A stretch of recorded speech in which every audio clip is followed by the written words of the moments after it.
Hello focus, मैं हूं सोमनाथ दास और आप देख रहे हैं मार्केट शाला पर वीकेंड शो हमारा, जिसके अंदर की हम कमिंग वीक का जो मार्केट फोरकास्ट है वो देखेंगे और उसके साथ होगा एक पोजिशनल ट्रेड आइडिया हर हफ्ते की तरह। तो चलिए ज़्यादा टाइम ना लेते हुए देखते हैं निफ्टी का स्पॉट लेवल चार्ट, जिससे कि ओवरऑल मार्केट का एक अंदाज़ा लगाएंगे कि अगले हफ्ते मार्केट किस डगर पे जाने के लिए तैयारी कर रहा है। तो ये आपके सामने चार्ट आ रहा है निफ्टी का स्पॉट लेवल का। पिछले हफ्ते के जो लेवल्स हमने आपके साथ शेयर किए थे, इसमें आपको जो देखना है मतलब एक रिकॉग्नाइज करने के लिए इस चार्ट को बेसिकली जो लाइंस आपको ऑब्जर्व करनी है वो करनी है जो गोल्डन कलर की लाइंस है, और उसमें एक है डार्क लाइन यानी कि बोल्ड लाइन और एक है लाइट कलर के माने थिन गोल्डन कलर की लाइंस। राइट, थिन जो गोल्डन कलर की लाइंस हैं उसमें डॉटेड है और एक सिंपल जो लाइन जो आप देख पा रहे हैं यहाँ पे, वो पिछले हफ्ते का हमारा लास्ट वीक जो आप ये दिखाई दे रहा है आपको, ये रेंज था पिछले हफ्ते का, जिसको कि इस हफ्ते किस तरीके से मार्केट ने ऑब्जर्व किया और किस तरीके से इसको फॉलो किया वो हम यहाँ पे देख पा रहे हैं। और इसके हिसाब से अगर आप देखें तो जिन लेवल्स पे हमने डिस्कशन किया था वो लेवल्स थे 25,433 और 25,406, और उसके बाद जो नीचे लेवल्स दिखाई दे रहे हैं 24,823 और 24,753 के। इन लेवल्स को जो है ऑब्जर्व करना था हमें, और मार्केट ने देखें तो मंडे को उन्हीं लेवल्स के पास जो है एक रेजिस्टेंस 3 दिन, शुरुआती 3 दिनों में मार्केट जो है आपका इन्हीं लेवल्स के ऊपर बना रहा।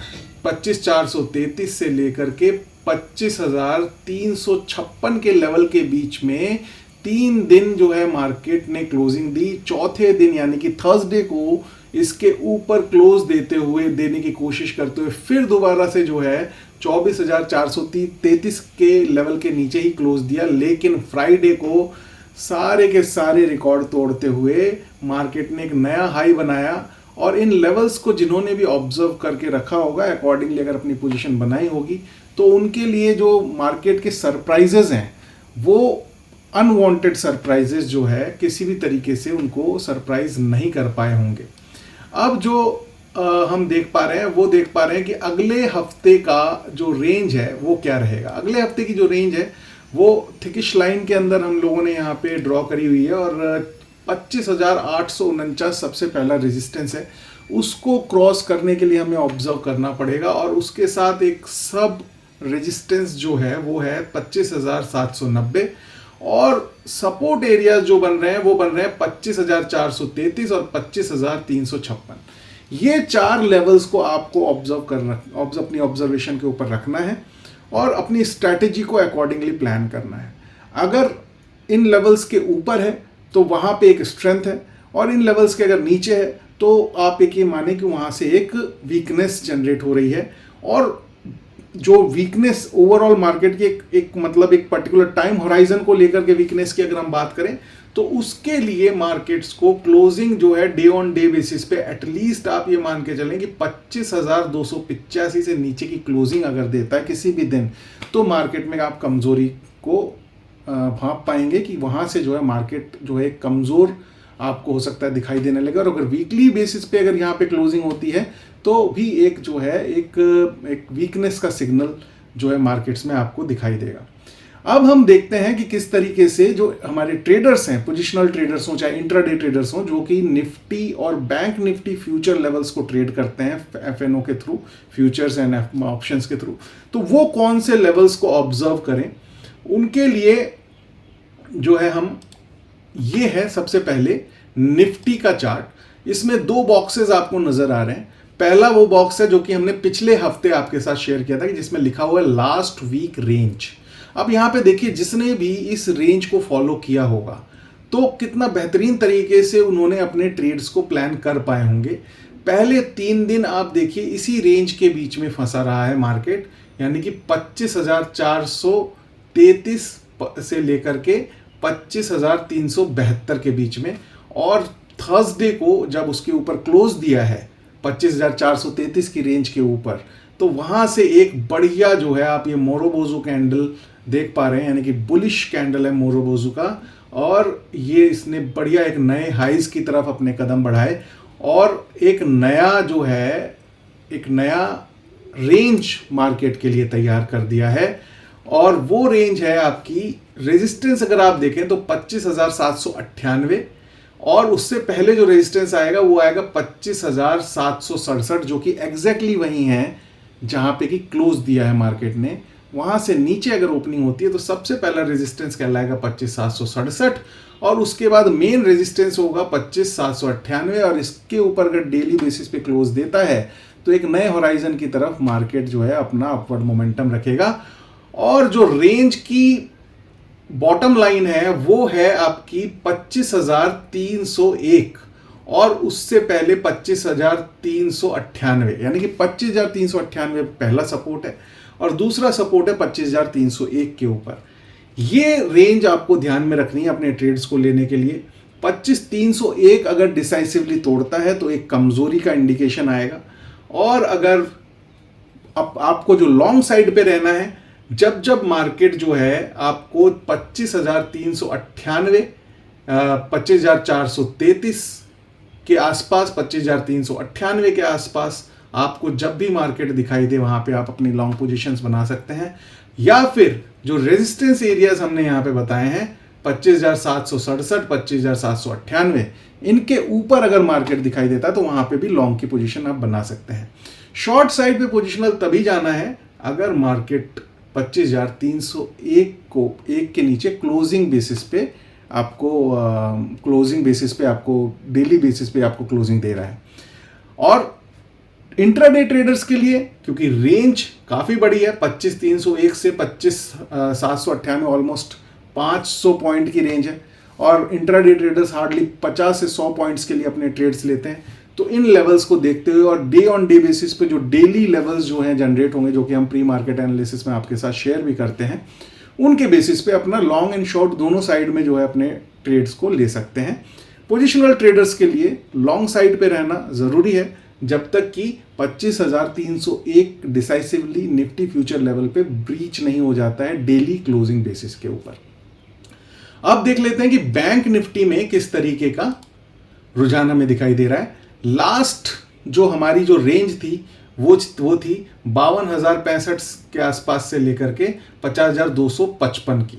उस रेंज को एक पहले ही दिन में ब्रीच करते हुए बैंक निफ्टी ने उसके ऊपर क्लोजिंग दे दी, यानी कि 52,044 के ऊपर का जो क्लोजिंग था वो आप देख पा रहे हैं कि वो रहा 52,261 के ऊपर। और फिर उसके बाद निफ्टी ने मुड़ के नहीं देखा, और यहाँ पे अगर किसी ने भी बहुत छोटा सा स्टॉप लॉस बनता 52,044 से थोड़ा सा नीचे 52,000 के आसपास का आप अगर स्टॉप लॉस रख करके लॉन्ग होते हैं इन लेवल्स को के बेसिस पे, तो आपको बहुत बढ़िया जो है यहाँ से एक अपवर्ड मोमेंटम मिला, जिसने कि आज अपना हाई बना दिया है। वो बनाया है 53,643, यानी कि 52,044 से लेकर के 53,643, लगभग आपको 1500-1600 पॉइंट की पूरी एक रैली दी, एग्जैक्टली उन्हीं लेवल्स के बेसिस पे जो हमने पिछले हफ्ते आपके साथ शेयर किए थे। अब आप कहेंगे कि अगले हफ्ते क्या? अगले हफ्ते का ये बॉक्स आ रहा है coming week range. Coming week range कहां से कहां तक है?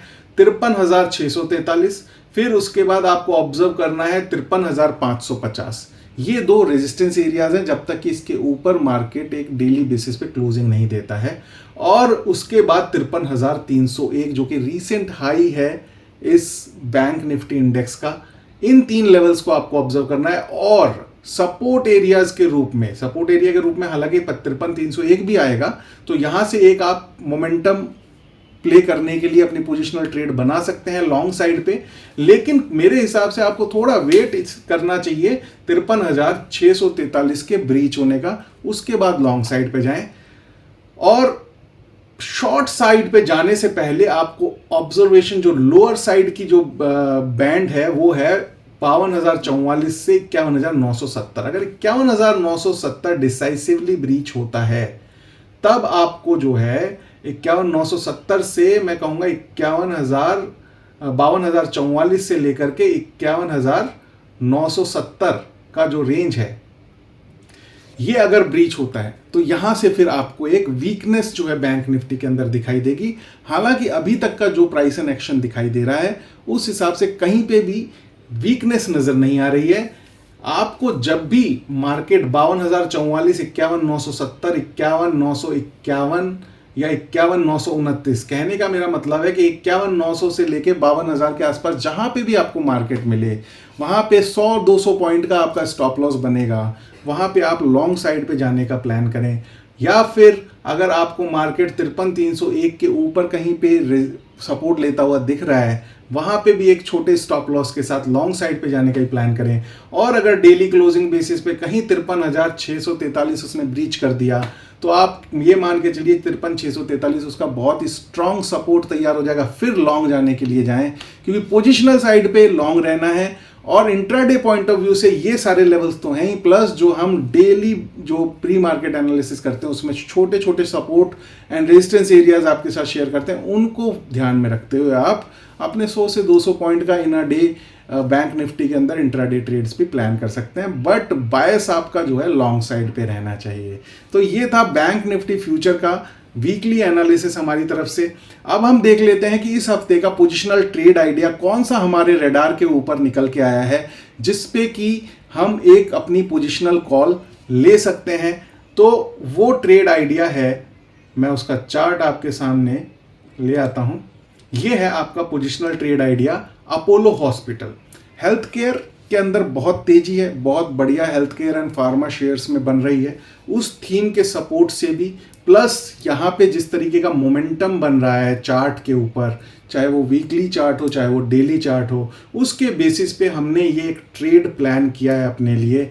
आपके लिए ये एक एजुकेशनल पर्पज से है। आप अगर कोई भी पोजीशन लेते हैं तो आप उसकी जिम्मेदारी खुद लेंगे या फिर अपने फाइनेंशियल एडवाइजर से डिस्कस करके लेंगे।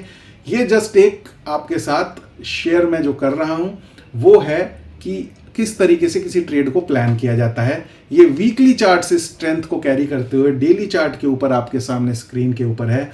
कल की डेट में ये अपने सीएमपी के आसपास यानी कि 7,094 या उसके आसपास एक बाई पोजीशन हम यहाँ पे क्रिएट करेंगे। और ये अपोलो हॉस्पिटल का फ्यूचर का चार्ट है, स्पॉट लेवल का नहीं है। और स्टॉप लॉस इसका रखेंगे डेली क्लोजिंग बेसिस के ऊपर 6725 रुपए का, और टारगेट हमारा पहला रहेगा वो रहेगा 7850 रुपए का। 1:2 का रिस्क एंड रिवॉर्ड के साथ हम ये ट्रेड प्लान कर रहे हैं लॉन्ग साइड के ऊपर। तो ये है इस बार का पोजिशनल ट्रेड आइडिया। यहाँ पे अगर इसको मैं थोड़ा सा इसको चार्ट को छोटा करूं तो आप देख पाएंगे कि एक बढ़िया कप एंड हैंडल फॉर्मेशन भी यहाँ पे क्रिएट हो रहा है। आई होप आप इसको देख पा रहे होंगे। ये देखिए, ये बढ़िया एक कप का फॉर्मेशन आया, उसके बाद ये एक हैंडल क्रिएट हुआ, प्लस ये जो है वीकली लाइन है क्योंकि ये ब्लैक कलर में है, और ये ब्लैक कलर में जो मैं लाइंस ड्रॉ करता हूँ या लेवल्स ड्रॉ करता हूँ वो वीकली चार्ट के ऊपर करता हूँ। और वीकली चार्ट के ऊपर ये जो एक रेजिस्टेंस चल रहा था उसके ऊपर जो है ये क्लोज मिला है, वो एक हमें इंडिकेशन दे रहा है। एक बढ़िया हमारे पास जो स्टॉप लॉस रेंज आ रही है 20 एंड 50 डेज के एक्सपोनेंशियल मूविंग एवरेज के नीचे हमने अपना स्टॉप लॉस लगाया, और वहां से लगभग 1:2 के रिस्क एंड रिवॉर्ड के साथ अगला रेजिस्टेंस हमें दिखाई दे रहा है। रीसेंट हाई को ये तोड़ चुका है। तो ये वो पॉइंट्स हैं, और इसके अलावा भी वीकली चार्ट के ऊपर भी काफ़ी पॉइंट्स हमें मिले, प्लस जो है सेक्टर का जो रुझान इस टाइम पे मार्केट के अंदर चल रहा है उस पॉइंट ऑफ व्यू से अगर हम देखें तो बढ़िया एक ये ट्रेड बनने की संभावना के साथ हम इस ट्रेड के अंदर बाई साइड पे जाने का प्लान कर रहे हैं। तो ये है इस हफ्ते का पोजिशनल ट्रेड आइडिया।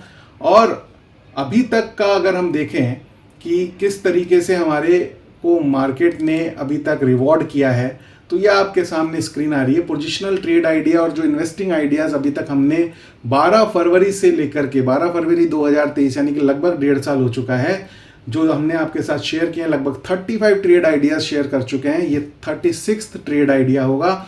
अभी तक का रिटर्न परसेंटेज जो है स्टैंड कर रहा है वो कर रहा है 443.13%। और अगर निफ्टी के रिटर्न से आप इसको कंपेयर करेंगे तो निफ्टी का रिटर्न अभी तक का जो आ रहा है वो आ रहा है 44.41%। एंड पास्ट रिकॉर्ड कभी भी फ्यूचर रिकॉर्ड की गारंटी नहीं होता है। ये ज़रूर है कि हम बहुत अच्छा, क्योंकि बुल मार्केट है, बहुत अच्छी परफॉर्मेंस आ रही है, लेकिन अगर हमारा जो मेन टारगेट होना चाहिए एक ट्रेडर का अगर देखा जाए तो ये होता है कि इंडेक्स, जो मेन इंडेक्स हैं उनको हम बीट कर पाएँ, ये हमारी स्ट्रैटेजी होनी चाहिए। हमेशा आपको ये 10 टाइम सुपीरियर परफॉर्मेंसेस मिलना थोड़ा डिफिकल्ट होता है, बट हाँ, कोशिश करते रहिए, अपनी एस्पिरेशंस को जेन्युइन रखिए, और जो मार्केट आपको खुशी से दे देता है उसको जो है सहर्ष जो है स्वीकार करिए, जैसे कि यहाँ पे आपको देखने के लिए मिल रहा है। तो ये था हमारा आज का वीकेंड शो आपके लिए। आई होप आपको पसंद आया होगा। बताएं अपने कमेंट्स के साथ, हमें बताएं कि किस तरीके से आप सीख पा रहे हैं, क्योंकि सीखते रहेंगे तो बढ़ते रहेंगे। Do trade, do invest and seek financial freedom with Market Shala. Thank you, see you tomorrow, and as daily we meet with you guys, so stay connected with Market Shala and become a wealth creator for yourself. Bye bye.